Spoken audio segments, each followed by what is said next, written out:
For example, I met the Greeks in Cancun. Oh, you brought them over? Yeah, and I met them in Cancun, and we started working this whole deal out. And what was their background? Like the Shipping. guys who, yeah, but was it the guys who ran the port? One of the guys, my contacts was, it's in the book, Nick Fishkatori. He's half Sicilian, half Greek, old mobster from New York, from Sicily. Wait, he's half Sicilian, half what Greek. A combo. And he lived in New York for many years. Old style mobster. He was older already. He was older when I met him. And he introduced me to, my shipping friends. He introduced me to the shipping people in Greece. Is this the guy you mentioned something at dinner last night? A dude who had connects to the Vatican or something? Is that the guy? Exactly. He didn't have the connection to the Vatican. The guy he introduced me to that had the shipping companies and the shipping background and came from a very big shipping family in Greece had a partner that was connected to the Vatican, and his girlfriend was connected to the mafia in Calabria. And he traveled with a Vatican passport. Which is very hard to get. He had a Vatican passport, diplomatic Vatican passport.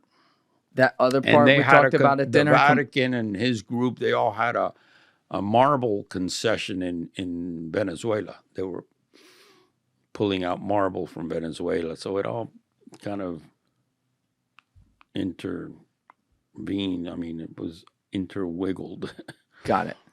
So that other thing you talked about and by the way, people out there, so I'm wearing headphones today, but Luis is not too. So sometimes there's a little bit of overtalk. I'm sorry about that. Usually it's not like that. But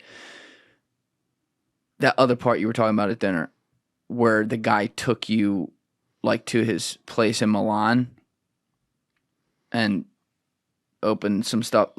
Are you allowed to talk about that? That's fine. I mean, I was living in Milan, and we were drinking one night, and we were in his apartment, and he opened up a closet under key and inside a safe, and he came out with this big box, and it had an outfit, red and black with actually it was like a cone shaped thing, like a Ku Klux Klan thing, but and it had holes and a mask, and he was part of a Masonic type order with the Vatican, a secret society. I don't know, but to him it was very, very secretive, and he was part of a secret order of the Vatican. And like I said, this guy, he always had a couple of bodyguards, right? Vatican associated. The Vatican has a bank. We all know it. Mm-hmm. The Vatican has business all around the world, and very connected. This guy was very connected, and it was weird because he told us that a lot of his business contacts and his connections and the way that he can do business and have so many open doors was because of this secret society, just like we have the Yale Society of Skull and Bones. Right. Okay, that's top-notch American, and they've run this country for years. They've had presidents in power. They had they had guys running against Kerry and Bush at the same time. Bush, who was so many of them. But I remember William F. Buckley was Skull and Bones. That's right. So what's behind that? Who knows? I mean, we've read about it. This is a secret society. He didn't say the name, but it was a secret society. And then, obviously he had very good connections, and and he had very good connections, and he was no wimp. The real tough one there was his girlfriend, the Calabrian girl. She was, you could tell you didn't want to fuck around with her. And she was connected to the Ndrita. Yeah. Directly. That was the hookup. Yeah. What was the name? when Johnny Russo was in here, he's like, they meet down in the catacombs. They Yeah. run. What was the name of that secret It starts with organization? an S. It's Yeah. Samarian. Sigur. The solidarity. Yeah, there's the solidarity group down there. Does the Vatican run the world? Oh, figure this out. Most people don't digest this. They're the largest single stockholder in the world. They own the most property in the world that pays no taxes. Every school, every Catholic church. Figure out, I mean, there's an organization a lot deeper than them called the Solidarity. I'm not familiar with that. Nobody is. The Solidarity. It's about 2,000-year-old club. It's a club. It's a club. And it's in the catacombs of the Vatican. You know, the Vatican's a city when it's in itself. I know. I used to live right next to it. Oh, well, okay. Yeah. Then you know. I mean, I don't know Most people don't know what I'm telling you. So they meet down there, you're saying? That's where they are. They only meet there, period. Right. Okay. They're very high-level profile people throughout the world. You get invited to be in it. But they, like you said, who's running the world? I think they are. Oh, he was killing me when he was saying that. He said that there's... Those guys are very tight. Yeah. That's some serious shit right there. He was intimating that that's like who runs things. And who right knows? now, they run probably 80% of the cocaine coming into Europe. Wait, I'm talking about the guys in the Vatican, not the Intretta. No. The guys in the Vatican, they're their own show. Yeah. They're no angels. No, they're not. But this is interesting, though, because we started this talking about you getting this thing set up in Greece, and you hadn't operated really in Europe before. So you're operating now to be able to move cocaine internationally between South America and Europe so that you can move product for clients in South America. But that also means you're going to open up some new networks in Europe when you do this. And one of those networks is with the Calabrian Mafia, the Ndretta. No, I know they're involved, but our connection in Europe was with the people out of Galicia. Our boats would get offloaded by the Galician folks that work in Galicia. Yeah, can we pull that up? And the fishing boats. So our ships would be offloaded off the coast of Galicia, and they would go into Antwerp or Rotterdam empty. The merchandise would be taken off the coast of Galicia. Could we just get the map of it? You just want to see? Okay. Yeah, Galicia's perfect. I just want to see it just in relative to Europe.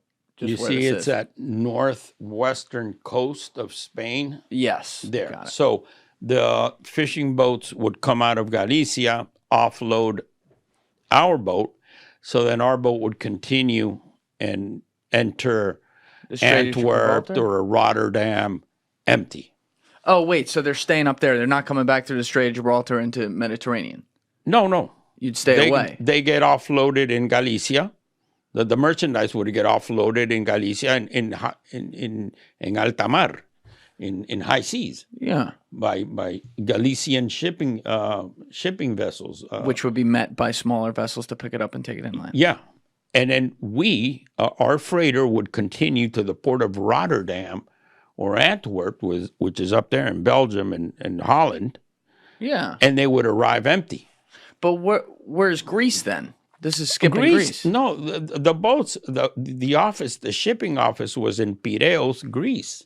Which is south of Athens. Yeah, which is just an office. Oh, no, you were just setting up shop in a nice spot. Yeah. And the boat had some boats had Panamanian flags, some had flags of Malta. Registered in Malta, registered in Panama. Why Malta? It's an offshore place, and a lot of boats are registered, ships are registered in Malta. God, I feel like these are the places that have the secrets of the universe. Like all the rich Yeah, people are look like, at oh, yeah, we go Malta's there. right off the coast of Africa. It's south of Sicily. Yeah. Did you deal with the Sicilians? I mean, you mentioned the Greek Sicilian guy, but did you deal with them? No. Interesting. I mean, the American mob guys, but Right. That's different. look at Malta. Yeah. It's Fucking No right man- off no south man's of land. Sicily, right off the coast of Africa. Malta. There you go. Sicily's one of the most beautiful places on planet Earth. Really, I've never been You there. never been? No. Even when you were over there? Nope. I spent a lot of time there. It's incredible. I spent time in, if we stay on that map, I spent time between Catania and Messina, and then for like 5-6 days, and then I went back for 2 weeks.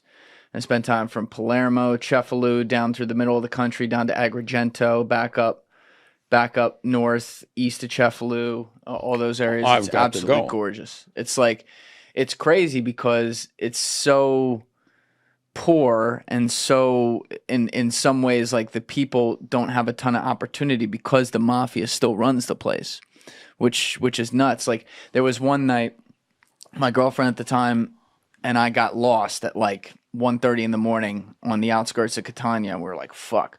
And ran into this dude. And at the time I could speak Italian pretty decently. I don't remember how to now, but this guy was like, oh, yeah, I help. So we start walking through the street with him, and he gets us back to where we got to go.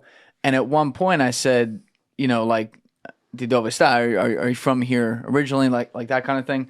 And he said, yes, I love it here. I love it, but I can't wait to leave. And I was like, what? You love it, but you can't wait to leave? And he goes, yeah, I can't wait to leave. I'm like, why do you want to leave? And it was like right out of a movie scene. Like we're on this dimly lit cobblestone, like almost back alley type spot. And he turns to me and then turns to his left, looks around with a pointer finger and points to the wall. And there's a giant graffiti that says Mafia right there. And he goes, that's why.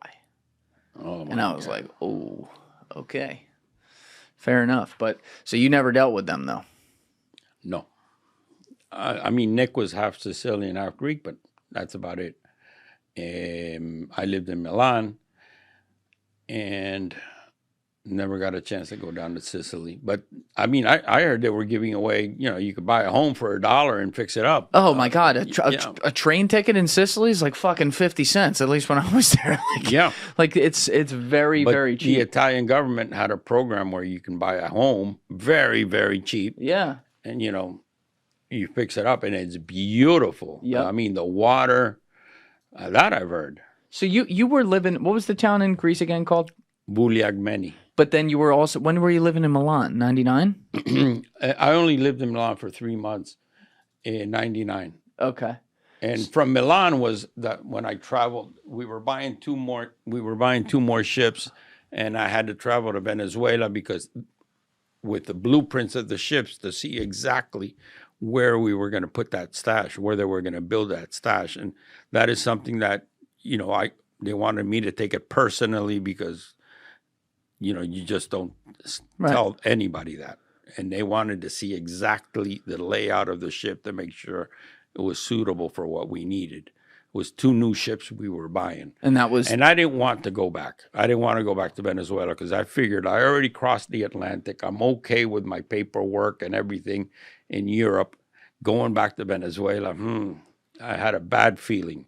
Sure enough, by the time I got back, the organization had already been infiltrated and they were waiting for me. The thing is that they were waiting for a Greek guy. The infiltrator, the guy that infiltrated the organization, didn't know me. All he heard was El Griego, El Griego, El Griego. because you were living in Greece. Because I was living in Greece. And they were waiting for a Greek guy, but I showed up with a Mexican passport. Okay. So why again did you have to live for 3 months in Milan? That's what I lost in there a little bit because I got the Venezuela connection, but It got a little hot in Greece. And Elias said, you know, the best thing is let's get out of Greece for a little while and let's go live in Milan. okay. And then that's 99. You went from Milan to Venezuela directly? Yes. And now were you like living in Venezuela then? Yes. Officially? I was most of the time in Puerto Ordaz and then in Caracas. And then I got arrested in August of 2000. Okay. Did you your girlfriend at the time, is this a new one now, not the Panamanian? Or is it the Panamanian girl, the day they arrested me, I never saw her again. right, but so she was still with you. Yes. Okay, so same In girlfriend. Greece and in Milan yeah. Okay, so she comes with you to Venezuela, and this is where Operation Journey gets you. This is what we've been building up Exactly. to. So this is 25 years into your career. You are maybe the most respected logistics guy in the international cocaine business in existence. And you're operating out of Venezuela. Who were you, these new freighters you were looking at that you just mentioned a few minutes ago, who again were you working with on this deal? Like what cartel? Well, it's in the book, and it's Operation Journey is in Google, but it's the Mellizos cartel. By the way, Pure Narco. It's the name of the book. Great book. I read about 100 pages yesterday. It's absolutely phenomenal. So everyone check that out. The link will be in the description for you to buy it in our Amazon store. Highly recommend. But anyway, well, it was... At that time, it was the most powerful, largest cartel working in Europe, the Mellizos cartel. Where were they out of? Colombia. And they were, at that point, they were working out of Barranquilla, but they're originally from Cali, from the Cali area. But you said they were the biggest one in Europe? They were the biggest Colombian cartel sending merchandise Got to it. Europe. I Okay. mean, they had that European market big time. Now, where is, at this point, the Orihuela brothers? Have they been arrested? Is that done? The Cali cartel, have they been taken down? They were arrested, I think, in 2003. Okay. They took us down in 2000. They were, I think, already arrested in Colombia, but they got taken to the U.S. I don't know when they got taken to the U.S. 2002, 2003? Yeah, Something like that? They were extradited in 2006 to the United States and pleaded guilty in Miami. There But you go. between June and July 1995, the remaining 6 of the 7 heads of the cartel were arrested. So they were taken down at least. They were taken down, that's for sure. And you right never- after Pablo. Did you work with them at all after Pablo? No. No. The only they went out Cali of guy I business. worked with was El Mono Endo and Ivan Urdinola, but he was Northern Valley. Although very, very hooked up with Cali also, but he was Northern Valley. Okay. Because the cartel that took over after they took down Pablo and the Cali cartel was Northern Valley. They were the main cartel in Colombia. And I worked with them for five years or so. Got it. So now fast forward to 2000, this Operation Journey, which you don't know is going on. It's a giant sting. This was like multiple countries, multiple agencies, right? Trying to take down this deal. Yeah, it was 14 countries, Operation Journey. I mean, when they took us down, it was almost 25,000 kilos that was taken down over there. So Operation Journey was 14 countries, joint international task force. That's why you had customs, Colombia, Venezuela, Eric Obinsky with DEA, the Brits, the French. Wow. Everybody was in there because we were operating. For example, at the same time that they arrested me in Venezuela, they arrested my partners in Paris, Oh, they were. and they arrested the Ku Klux Klan outfit, the Milan guy with the pointed hat in Milan. Oh shit! So this was like. Yeah, everybody got hit. Wow. We all got hit at Now- the same time. Now, how did it go down? Like you So had a warning shot, right? Where Yeah. some cab driver or something gave you an alert. our ship came into Puerto Ordaz. When that ship comes into Puerto Ordaz, there was a Russian crew on board because it was doing a legal, it was just finishing a legal route. It came from the Mediterranean, went to Africa, went down to Brazil. Then when they arrived in Puerto Ordaz, we took the Russian crew off. We put them up in the hotel the captain, we put him up in the hotel in Caracas. And then the bad crew was going to be put on. The guys that we contracted out of Bangladesh, out of Philippines. We had a guy that all he did was contract bad crews. Okay.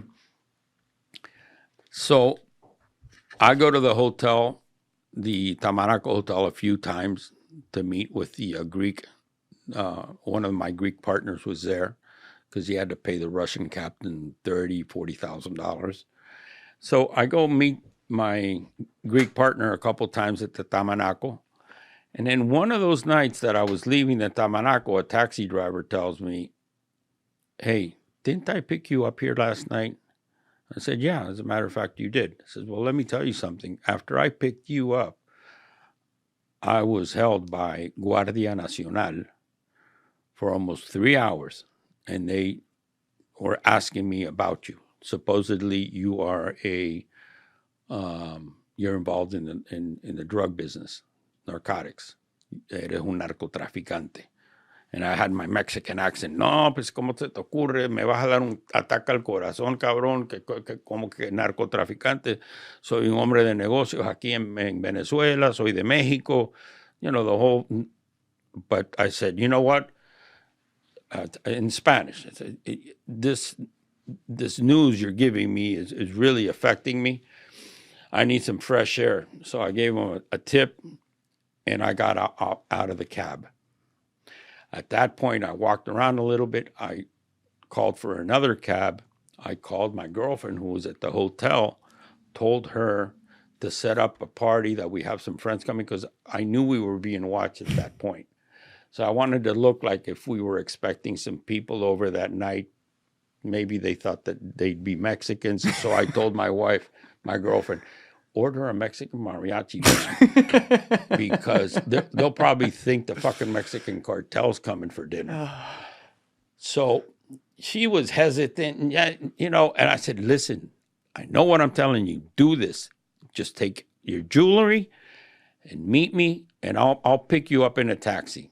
So I picked her up, and then I called Ivan, who was at another hotel. I said, hey, motherfucker, we're fucked. Listen to this. Pam, pam, pam. He didn't want to believe me either. But bottom line is, we all got in a cab and we took off to the airport in Caracas, which is Maiquetía, which is about an hour and a half away. From there, the next morning, we took off to Maracaibo, because I knew they were after us. So we stayed 2 or 3 days in Maracaibo because I had lost my passport. I think they had stolen it. DEA, somebody had taken my passport. Very strange Like for me. broken into your place? Yeah, very strange for me not to have a passport. So I had to call the lady that had all my passports in Guatemala for her to travel to Venezuela with my new Mexican passport so I can cross the border into Colombia. During those days that we were in Maracaibo, they must have triangulated phone calls and this shit and that shit. So they mobilized from Caracas, and they flew in some helicopters with some National Guards, and they located us in Maracaibo. And then that's when, you know, I was, you know, ready to take a taxi in 3 hours to cross the border to Maicao, Colombia. And I was in a barbershop, you know, shaving my beard so I would look differently.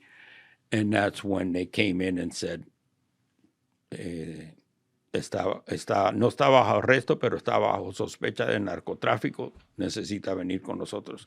You're not under arrest, but you're under suspicion of narco trafficking, and you need to come with us. And that's when they picked me up at the barbershop. And that's when they took me into the police station. They said, where's the merchandise? If you don't tell us where the merchandise, we're going to cut you up with a bisturi, you know, the surgeon's knife that they use. These are the Venezuelans, right? Yeah.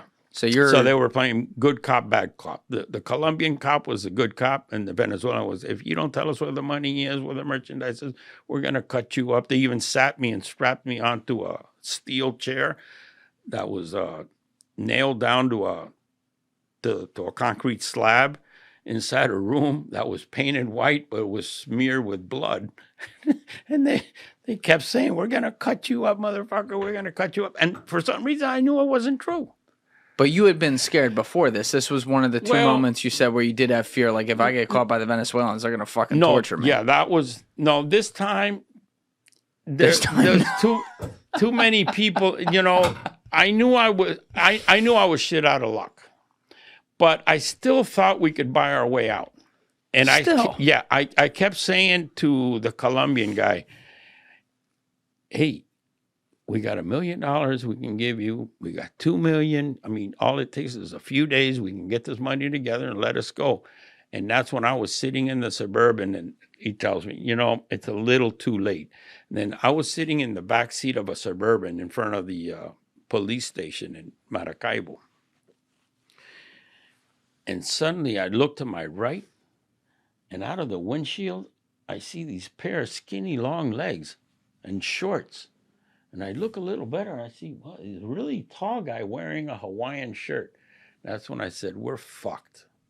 There's no $2 million. There's no $1 million. There's no paying nobody off.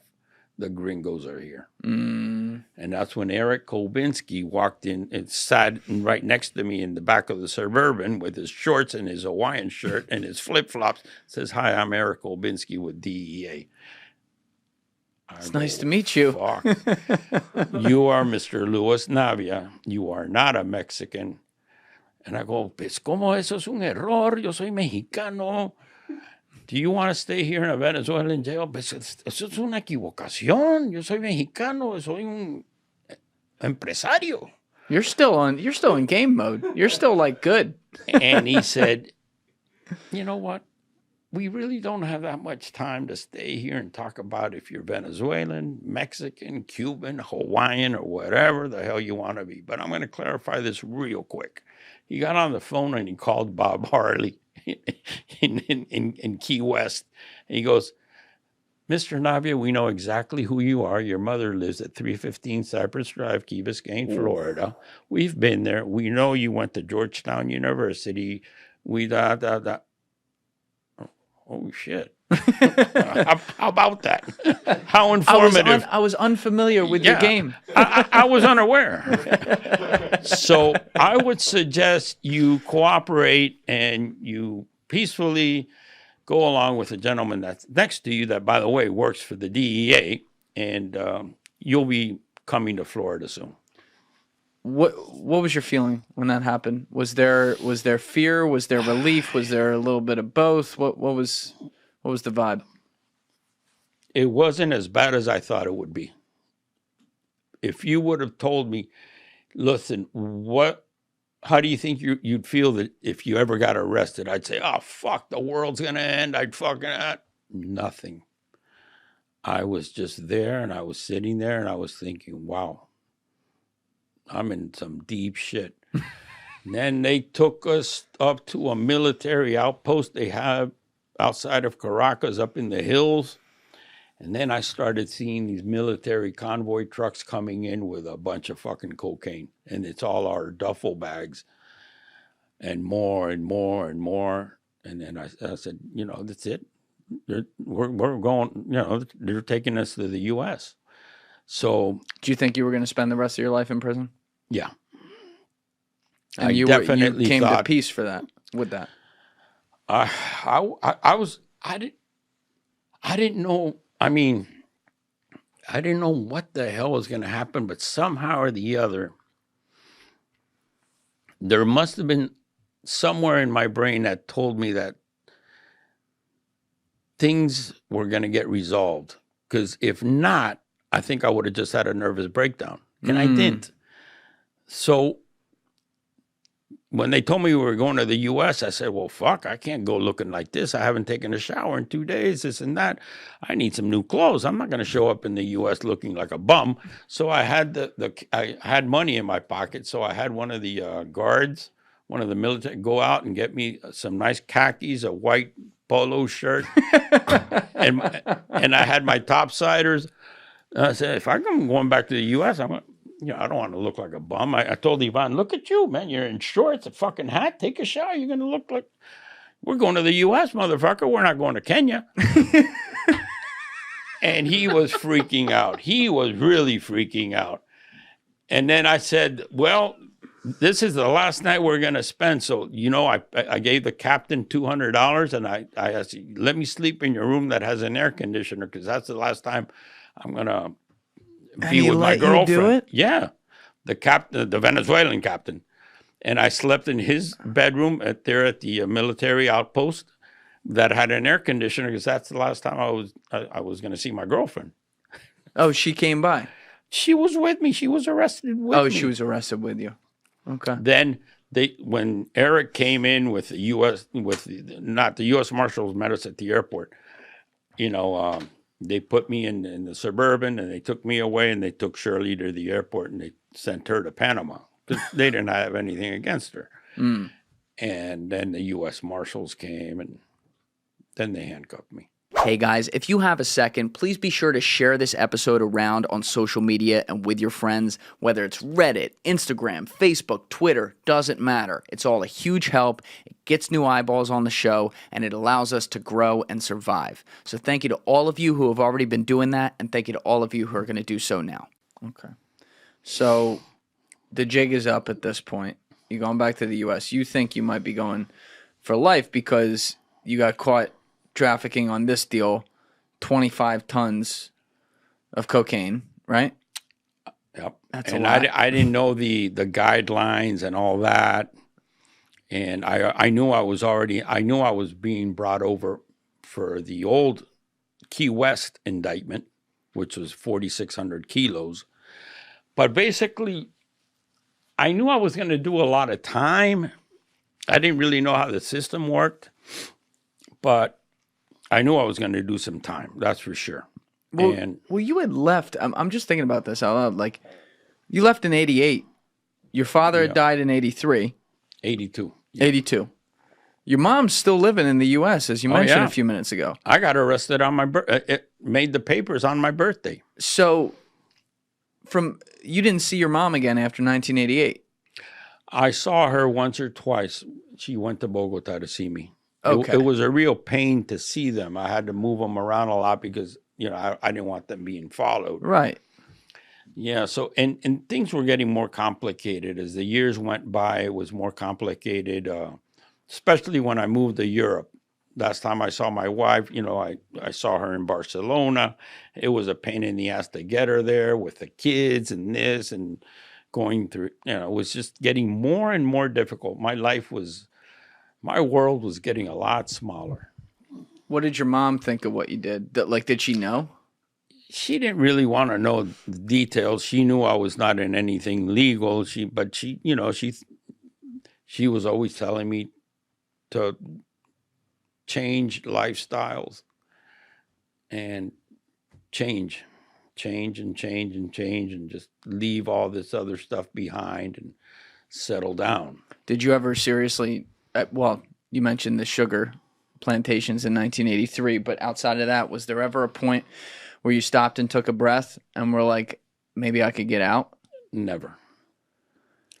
Thing is, what keeps you in are your commitments, you see.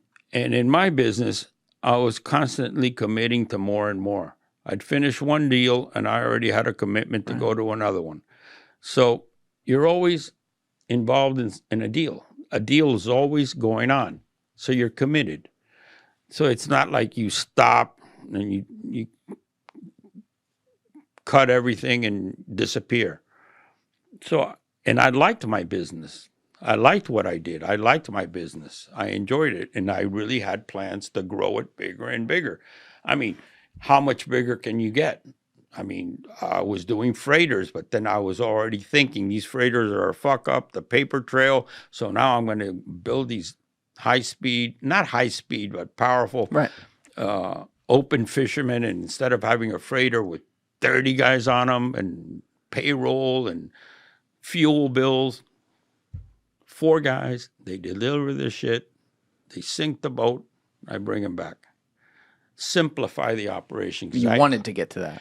Because I knew the problem with the freighters. I knew that the paper trail was eventually going to get us. And what got us was that we got infiltrated. And how did that? What happened there? What was the infiltration? Some idiot got recruited into the organization. Some guy that should have never been recruited got recruited into the organization as a gopher. But this gopher had a daughter that was studying in the U.S. So he decided to go visit his daughter in the U.S. And U.S.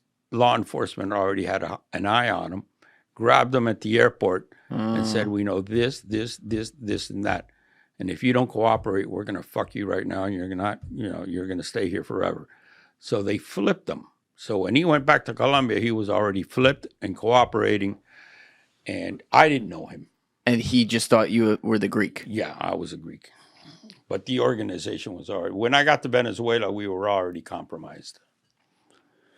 Did you ever think about, at the outset of our conversation, like at the very beginning, and it started to go to this, and I didn't want to go there yet because I really wanted people to get some background on you and your story, but did you ever think about like the morality of what you did? Because it's not like you were on the end of it dealing the drugs, but you were facilitating drugs around the world that people were going to use and abuse. Was that ever a moral question for you? No. Why not? I didn't think there was anything wrong with what I was doing. Why not? I mean, it's illegal because the U.S. government says it's illegal. I think they're mistaken. I think that should be legal. Why is liquor? They decided liquor to be illegal during Prohibition. Right. Huge mistake. Then they legalized it. You know how many people are still in jail for pot? Mm-hmm. And now they decide to legalize it? My thing was not a morality thing. I think I was very honest in all my years. And what I did was illegal, but not immoral. At least I think so. Because, what I did time for something that may be legal tomorrow. I think it should be legal. I think the solution... You're in favor of legalizing all drugs? Without a doubt. I think it's the only way to solve the problem. There's always going to be a problem. There's always going to be something new. But this cocaine thing, it's gotten to be, the war, it's a lost war. The cause, it's down the drain. If you legalize it, you're going to be able to control it. You're going to put a lot of people out of business, a lot of agencies out of business. So, basically this has grown so big that it's just a synergy between the good guys and the bad guys. But that snowball is so huge and it's getting bigger. What do you mean it's a synergy between the good guys and bad guys? Yeah, the DEA survives because the cartels exist. The cartels exist, not because the DEA exists, but, cop needs a criminal, criminal needs a cop. How are cases done? If you do regular police work, you'll never catch a guy like me. Now, you sit down with a person like me and you talk to me for an hour and you'll find out a lot more than police work will do in 10 years. So I just think that, cops and robbers is not working. This drug war is a fiasco. There's got to be a better way to do it. Legalizing it, you're going to control it. Just like alcohol. Imagine if you had to buy liquor from your neighbor that, made it last night in his bathtub. You'd probably end up dead. Just like right now, you don't know what you're buying. You're buying fentanyl, thinking it's cocaine, and people end up dead. Making it illegal is just making the cartels more powerful. Without a doubt. The day it's legal, and you can buy a bottle of Johnny Walker Blue, and you can buy a nice gram of cocaine that it's pure, it's less harmful to you, and there's no cartel involved. All right, but what about the nature of the fact that because the government did declare it illegal, we can argue over how to properly legislate drugs and whether or not we're doing that correctly. I certainly think we're doing a lot wrong, so you have some points there. But seeing as it was illegal, the marketplace that you have is run by outlaws. It's run by people who will kill on command. They will kill other people involved. Sometimes they sprayed that over to people because they're violent people. In many cases, they sprayed that over to people who aren't involved. You then are moving product that might also, it's not like it's checked for quality all the time. And it may be going to specific places, like cocaine in this case is like considered the rich person's drug, but then it gets disintegrated down into crack and they move it into poor neighborhoods and create cycles of addiction. You never thought about any of this? No. Because, Look at what happened in Gaza. They just bombed a food place. There's collateral damage and everything. Oxycontin. Look at what the Sackler brothers did. FDA approved too. FDA approved. I mean, collateral damage. War is legal, and we get involved in war all the time. And I mean, I didn't think about it. I really didn't. I was running a business like it was coffee, whatever. But when you say those things like bombs in Gaza or the Sacklers putting opiates out there, the connotation I'm taking from how you're saying that is that the people doing that are able to do that, and it's not good. It's evil. So if you are doing that and making money on it, aren't you the same? Yes, you are right. That's a good point. Okay. What I'm doing it's not right because it's a drug. It alters your personality. It can kill you. It involves people that are associated that are not good people. Yes, that's wrong. But did I think about it? No. Did I wake up every morning and have a guilt trip about it? No. People got killed? Yes. A lot of them had it coming to them. Most of them died of natural causes, natural to the business they were in. But did I think about it? No, I was very in tune with the business itself and building it up. And maybe, amoral in that sense. I really didn't. I thought it was the coolest business in the world. I thought it was and like I said, I'm completely mistaken. Maybe, I mean, I don't think I'm very normal in that sense. But do you wish you had done something else? Now looking back, yes, I wish I would have stopped. My biggest crime was continuing in the business after my daughter was born, because that you should not inflict on anybody you love. Okay, my mom and dad, they're my mom and dad, and I came out to be some kind of a rogue son.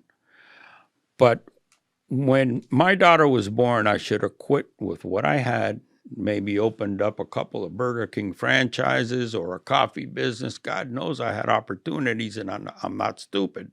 And it's not the only thing I know how to do. It's, do logistically move drugs. But I should have never, I've been so fortunate that nothing happened to them, because they could have been caught up. Look, sure. I was kidnapped 3 times. I could have, 2 of them, I already had kids. I could have not come home. That's a really fucked up thing to do to your kids, is not come home. Yeah. So that's my biggest crime, was staying in the business after my daughter was born. I should have been mature enough to back away and say, I've been blessed. Thank you, Lord, for giving me the opportunity, although it was not the best thing in the world and it was a drug that has its bad things, but I should have quit.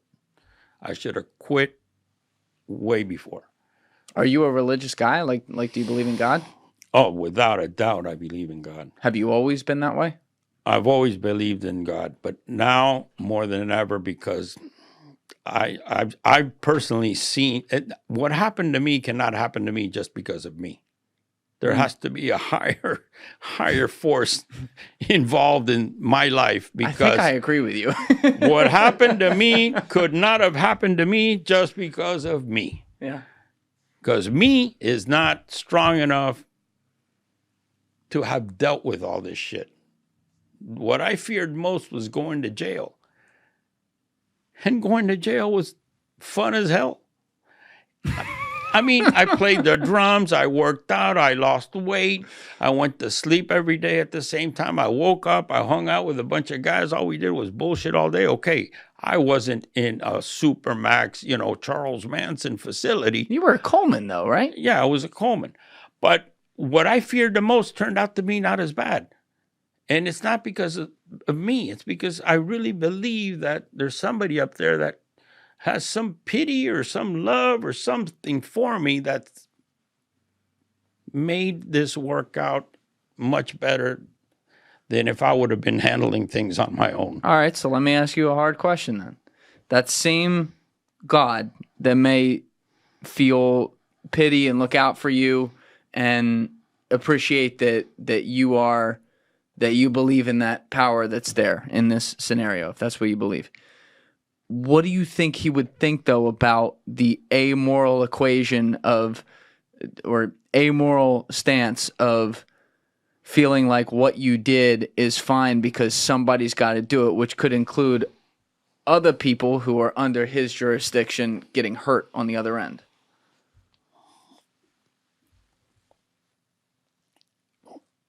I mean,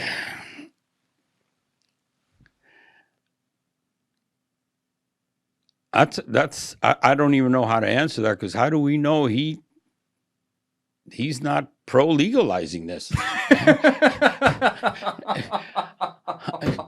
How do we know that he doesn't think that it's the other people that are messed up, that have created a game board that is totally messed up? And if it would have been legal, I would have never gotten involved in it. Now that's interesting. Why do you say that? Because there's no money in it.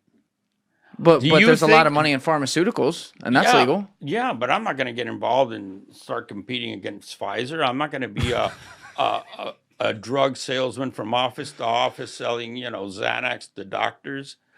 That's not me. I never wanted. See, I'm more like a pirate type soul, that what I'm looking for is freedom in what I do. And, getting involved in the pharmaceutical business, might as well be an attorney, might as well be an accountant. I got involved in this really because it was illegal and it was a lot of money, and I could do it my way. And Thrill. the thrill, the power. I met people that had a huge impact on me. It could have been different. I mean, I could have lasted 2 days. I could have met somebody and I could have been killed. The second day I met Poli, for example. But it's just one thing led to the other, and I had the path that was laid out. I was able to deal with the bumps and the turns, and it's something that, like I said, I fell into a groove that worked out for me, and I did not succeed, and that groove did not last 25 years because of tricks or magic. It was just my charm and my personality and learning. Every day was a learning experience, because you have to learn, and you've got to be aware of your surroundings, and you cannot be totally foreign to the person that's in front of you. These people require a delicate handling.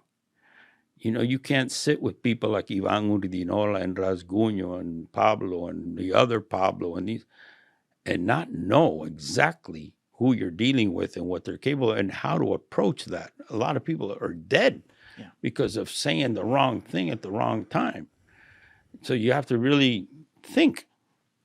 I've always been a thinker, but I mean, this whole morality thing, you're right. I can see your point. But did I think about that cocaine was a bad thing?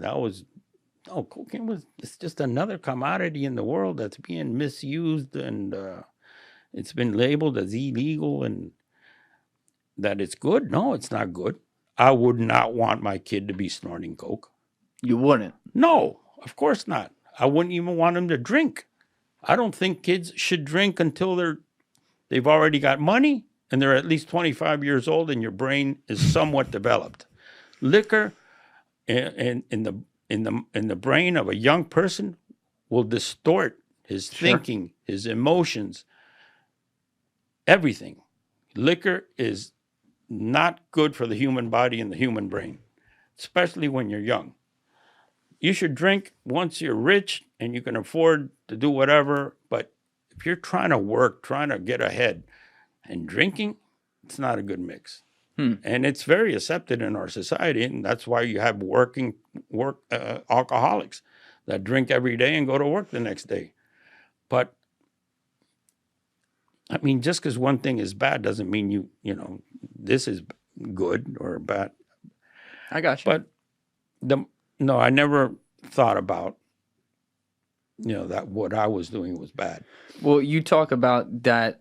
It was bad towards my family, for example. Right, That it what was. you were saying. Yeah. Yeah. My lifestyle, the worst part of all this was my lifestyle. That I wasn't mature enough to regulate my lifestyle. In what ways? I was just like my personality, I'm pedal to the metal on everything. So, when it's time to party, it's time to burn down the house. Right. And I should have just curbed all that. When it's time to get into this business, it's take it to the limit. I started this, and I freighters, and after freighters, I wanted the boats, and after that, who knows, spaceships. That's my nature. I take everything to the limit. Yeah, and it's not the best, or it's not the worst. It's not the best, but it is what it is. Well, you talk about how all, lasting 25 years and surviving and being across so many people, including so many who were dangerous, and having them like you and whatever. There's something about you that was beyond just your skill and your ability to do what you did that made people not only trust you, but keep you around and never be like, it's time for him to go. But like in your personal life, maybe this is a better way to go about it than thinking about just the most hardened drug dealers to ever live. But like, when you met your wife, what did she love about you? Like, how did you win her over? What in your personality did that? Because I wonder if it's similar to those things that may have won over some of these guys you were doing business with over the years. That's an easy question. Persistence. I bothered her until she said yes. I was persistent. I've always been persistent. I met her in Santa Marta, and I was with a friend, and I saw this girl walking into the beach, into the ocean. It was a shallow beach, and she was wearing a bikini, and she had blonde hair, and I saw her from the back, and I said, the day I have a Colombian girlfriend, I want her to be exactly like her. And then when she came out of the water, I went and I approached her, and I started talking to her. At first, she didn't like me. I was older than her. I was like 13, 15 years older than her. But then I just persistent because I really liked her. Were you charming her? Always. Charm goes a long way. And finally, I've been blessed. That's another thing. I've been blessed with having her as the mother of my kids. And you're really close with her today, as we were saying. Yes, very close. That's pretty cool. And she saved my life. If it wouldn't have been for her, maybe Razgun or somebody, a lot had to do with concern for her and respect for her. What do you mean? That they knew that she was a very nice lady, and they also, there's another reason why, for example, Razgun let me go. And it's because he knows I'm not violent. He knows that I wouldn't make $20 million tomorrow and use that $20 million to wage war. So that's another key thing, because no matter what, if you're a violent person, they don't let you go, because they know that you could turn that violence against them. That's right. As revenge. And they let me go, and I went into the guy's hotel. But that's also some balls too. Like we can't lose that in the equation. You had like this almost like affable, aloof set of balls, and it was probably on purpose. So it probably wasn't, but it almost comes across like they're just like, this motherfucker. Like, no, what? It's crazy. What? He's out of his mind. Out of his mind. Yeah. But that's a question that I don't know if it'll ever be answered, or I don't know if I'll ever have the answer about that morality, because, and I hate to say, compare it to like, well, shit, cars kill people too. Alcohol kills people. No, that's not the right attitude. Yeah. The attitude it's wrong. Okay. It's wrong to the extent that God bless, I would hate for my kid to do cocaine, or my son or my daughter or anything. I mean, it's a terrible thing. It's a terrible thing. But being so terrible, we should be able to control it. Yeah. Right now, it's just out there. It's out there, and we have nothing to say. So it's really bad. Yeah, and to your point, and this has to be said, there's legalized cartels too. You mentioned it yourself. You look at what the Sacklers did. That's a legalized cartel, and they killed. And I don't even mind saying this. Like, give me cocaine over what they did to people all day. I mean, my God, it's just like the worst. They got people on the worst type of drug that just.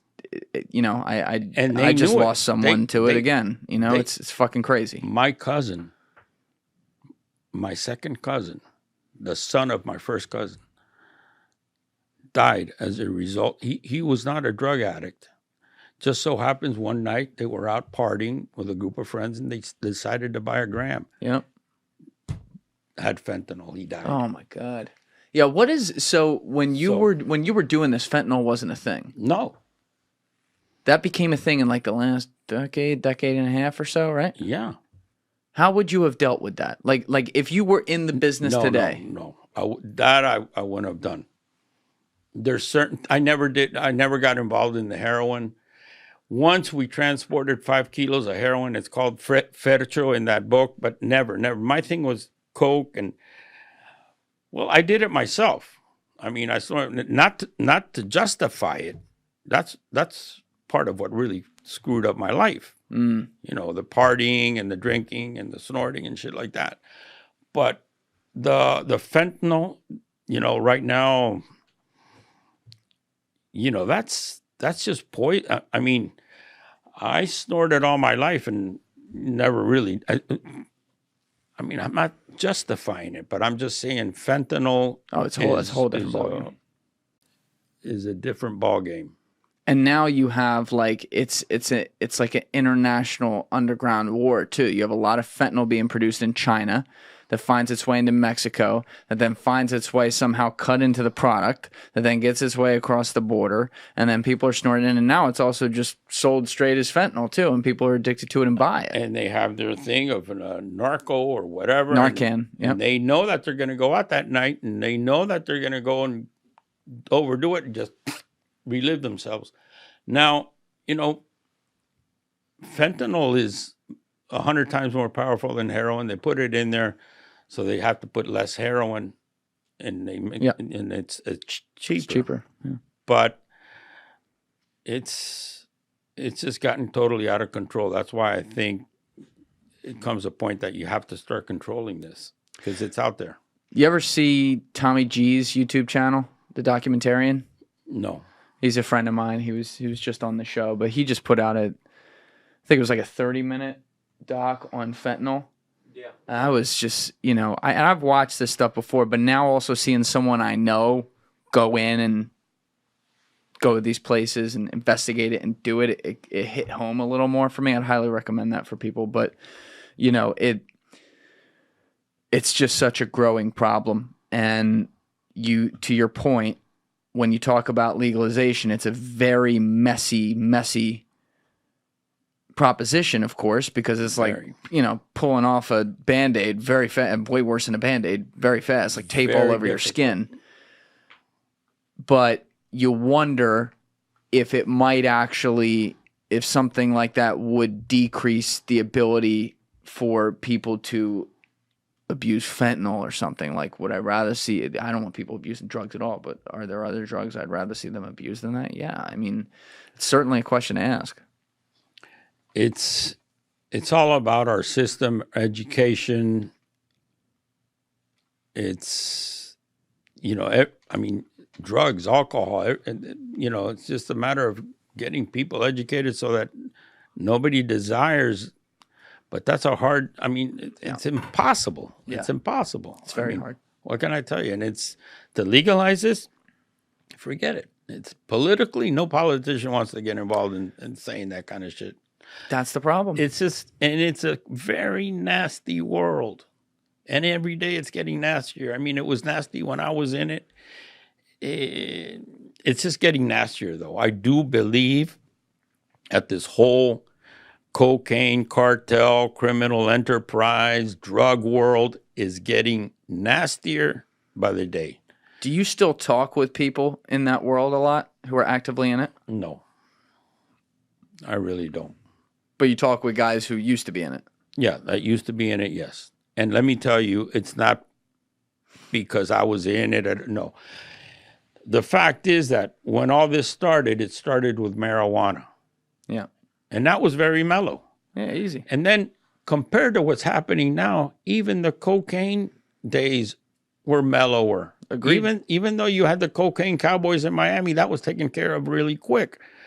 But now it's just gotten so nasty, nastier all across the board. I mean, it's just getting worse and worse and worse. What's the solution? I don't know. Because legalization, it's possible, but it's very, very difficult Absolutely. to pull this out. It's just too many vested interests that I don't even want to get into that. Yeah. So that's why this ball of wax is just getting bigger, and the synergy is getting bigger, and it's just getting nastier, and it's just, I truly believe it's getting worse and worse and worse. When it started, it was pot. People thought that was bad. Look at the shit that's going on now. Yeah, it's cultural, though, too. I mean, I grew up, my best friend since I was 4 years old is Greek, and he's a dual citizen, right? So he would live in Greece in the summers. There's no drinking age there. So there was no, those kids, there was no allure of the, oh, I got to drink because that's forbidden. It was just like, oh, yeah, that's there. Different so they did, cultural. and they didn't abuse it. Exactly. But now think about it. If you went to change that overnight, like in America, you'd have an 18, 20-year adjustment period where people would still look at it that way and abuse the fuck out of it. You know what I mean? It's like you're stuck on the train, so you can't really get off the train, even if it's the move to make, because the cost of getting off it is, in this case, maybe eliminating a drinking age or something would be so astronomically high that no one wants to do it. Thank you for watching the video, guys. If you haven't already subscribed, please smash that subscribe button and check out this clip's full podcast episode by clicking here